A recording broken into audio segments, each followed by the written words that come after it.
Hello, friends. Let's talk about The Raid. That 2011 Indonesian masterpiece where a SWAT team tries to bust a crime lord in a decrepit apartment complex, fighting their way up level by level, only to realize, oh crap, we just walked into a blender. Yeah, that movie. If you haven't seen it, first of all, what are you even doing with your life? And second, imagine if Die Hard, John Wick, and a fever dream about getting your teeth kicked in had a baby.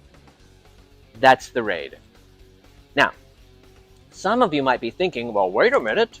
Wasn't that the plot of the big Hollywood movie Dread? Oh, you sweet summer child. Yes, Dread has the exact same storyline, except with a sci-fi coat of paint, a judge who never takes off his helmet, and a distinct lack of Indonesian martial arts. Which is like saying a pizza is the same thing as a cardboard circle with ketchup on it. Was Dread a blatant ripoff of The Raid? I don't know.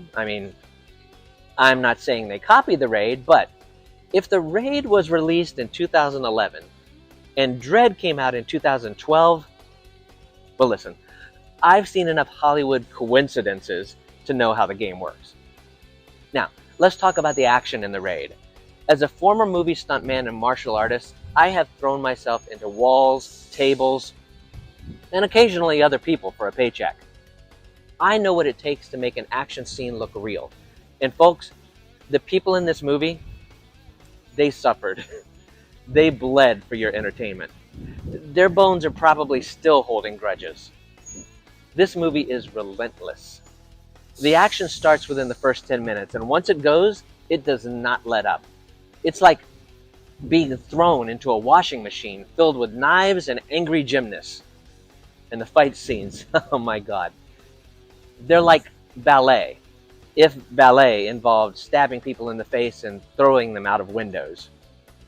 Now, the filmmakers wanted a quasi-documentary style, which is just a fancy way of saying, we're going to hold the camera like a caffeinated lunatic and hope it captures the insanity. And somehow, it works. The cinematography puts you right in the middle of the action, so close that you can practically feel the air leave the guy's lungs when he gets his ribcage shattered. Now, some people say that The Raid is thin on plot.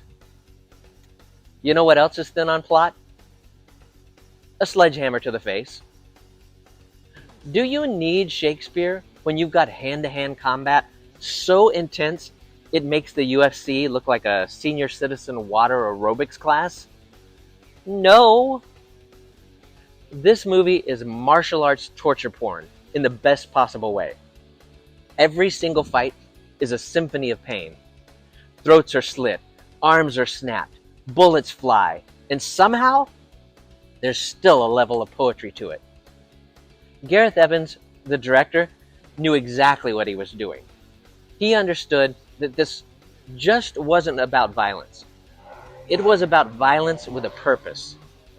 Now, the sequel, The Raid 2, it's also great, but it doesn't have the same raw, claustrophobic energy as the original. It's like if someone gave you a bigger, fancier blender to jump into instead of the old busted one. More elaborate, but somehow not quite as effective. And then there was supposed to be a third one, but guess what? Canceled because life is unfair. Look, action movies today, most of them wish they had what The Raid had. Compare it to Western action movies, where half the time the fights are just a blur of shaky camera and quick cuts to hide the fact that the lead actor moves like a refrigerator. In The Raid, there is nowhere to hide. These actors trained in real martial arts, and you can see every hit, every block, every moment of pure, unfiltered carnage. Some people call The Raid the greatest action film of all time. And you know what? It's definitely up there. So, if you love action, if you love martial arts, or if you just love watching bad guys get absolutely obliterated with surgical precision, watch The Raid. And then watch it again. and then force your friends to watch it. So thanks for watching this video, and before you go, hit that like button, subscribe to the channel, and let me know in the comments, what's your pick for best action movie ever? But if you say Dread, we're gonna have words. We'll see you next time.